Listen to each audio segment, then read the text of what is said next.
اللہ تعالیٰ فرماتے ہیں اس دن سے ڈرتے رہو جب کوئی کسی کو نفع نہ دے سکے گا اور نہ ہی اس کی بابت کوئی سفارش قبول ہوگی اور نہ کوئی بدلہ اس کے عوض لیا جائے گا اور نہ وہ مدد کیے جائیں گے۔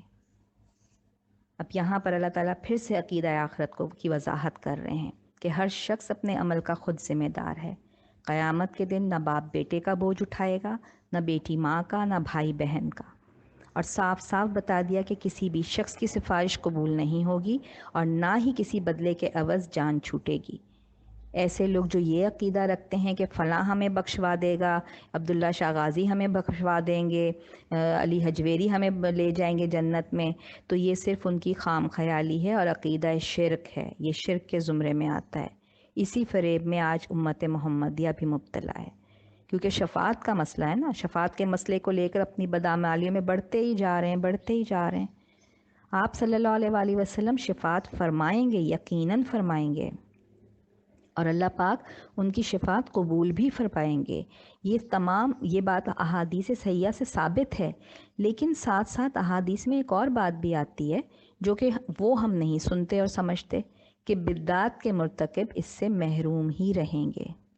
گناہ گاروں کو جہنم میں اپنے حصے کی سزا بھگتنے کے بعد آپ صلی اللہ علیہ وآلہ وسلم کی شفاعت حاصل ہوگی اور جہنم سے نکال کر جنت میں بھیجا جائے گا۔ لیکن کیا جہنم کی سزا ایسی ہے جیسے آپ سب گرمی میں 2 گھنٹے کچن میں کھڑے ہو کے چولہے پہ کام کر کے اور ایک اپنے اے سی والے چل کمرے میں چلے جاتے ہیں؟ یا پھر ایسے ہیں کہ جیسے گرم پانی کا ٹب ہے، اس کے اندر اپنے پاؤں ڈال لیا اور نکال لیا؟ اس کے بعد آیت نمبر 49 اور 50، اس میں اللہ تعالیٰ دوبارہ سے حضرت موسیٰ علیہ السلام یعنی بنی اسرائیل کو ہی مخاطب کر رہے ہیں، اور جب ہم نے تمہیں فرعونیوں سے نجات دی جو تمہیں بدترین عذاب دیتے تھے اور جو تمہارے لڑکوں کو مار ڈالتے تھے اور تمہاری لڑکیوں کو چھوڑ دیتے تھے، اس نجات میں تمہارے رب کی بڑی مہربانی تھی۔ اور جب ہم نے تمہارے لیے دریا پھاڑ دیا اور تمہیں اس سے پار کر دیا اور فرعونیوں کو تمہاری نظروں کے سامنے اس میں ڈبو دیا۔ یہاں پر حضرت موسیٰ علیہ السلام کی قوم کا قصہ بتایا جا رہا ہے، جس کو ان شارٹ بیان کروں گی کیونکہ یہ واقعہ آگے بھی آئے گا بنی اسرائیل میں بھی اور سورہ احزاب میں بھی، تو ہم پھر ڈیٹیل میں اس کے بارے میں بات کریں گے۔ یہاں بنی اسرائیل کو وہ وقت یاد دلایا جا رہا ہے جب وہ مصر میں فرعون کی حکومت میں تھے اور نہایت ذلت کی زندگی گزار رہے تھے۔ اللہ نے انہیں نجات دی۔ کس طرح نجات دی؟ کہ ان کو بچایا بھی اور اپنا معجزہ بھی دکھایا۔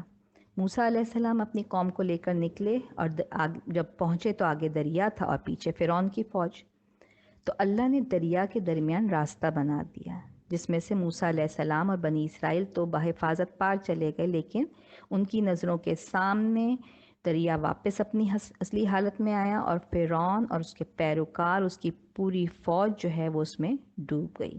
اس معجزے کا ذکر سورہ شورى میں ہم پڑھیں گے۔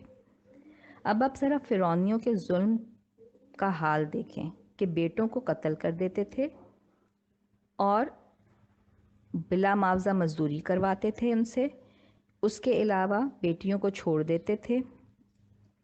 اب یہ ساری باتیں اگر ذہن میں لائیں تو وہ وقت ریکال کریں جب 1947 میں پاکستان بننے پر مسلمانوں نے انڈیا سے پاکستان ہجرت کی تھی۔ غول کے غول پاکستان ہجرت کرتے ہوئے شہید کر دیے گئے۔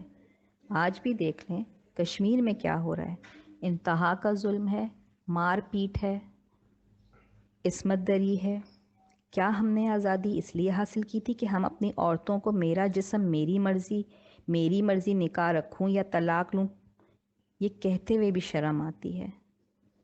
کیا پاکستان کو حاصل کرتے ہوئے اتنی جو جانوں کے نذرانے پیش کیے گئے اس لیے پیش کیے گئے تھے کہ یہاں یہود و نصارہ کے قوانین رائج کیے جائیں؟ کیا یہ دین کے نام پر حاصل نہیں کیا تھا ملک ہم نے؟ تو کیا یہاں پر اللہ کے دین کا نظام رائج نہیں ہونا چاہیے؟ ہمیں اس بارے میں بہت ڈیٹیل میں گہرائی میں جا کے سوچنا ہے کہ ہمارا اگر ہم ریاست کے حالات نہیں بدل سکتے، ہم کم از کم اپنی ذات کے حالات تو بدل سکتے ہیں، اپنی ذات کو تو صحیح کر سکتے ہیں، صحیح راستے پہ چلا سکتے ہیں۔ اور اگر ہر شخص یہ سوچے کہ میں نے اپنے آپ کو صحیح کرنا ہے تو کیا معاشرہ صحیح نہیں ہو جائے گا؟ اور جب معاشرہ صحیح ہوگا تو کون سے لوگ ہمارے اوپر مسلط کیے جائیں گے؟ کیا ظالم حکمران مسلط کیے جائیں گے؟ پھر ظاہر ہے نیک حکمران مسلط کیے جائیں گے، وہ اللہ کا دین نافذ کریں گے پراپر طریقے سے، پھر یہ ریاست مدینہ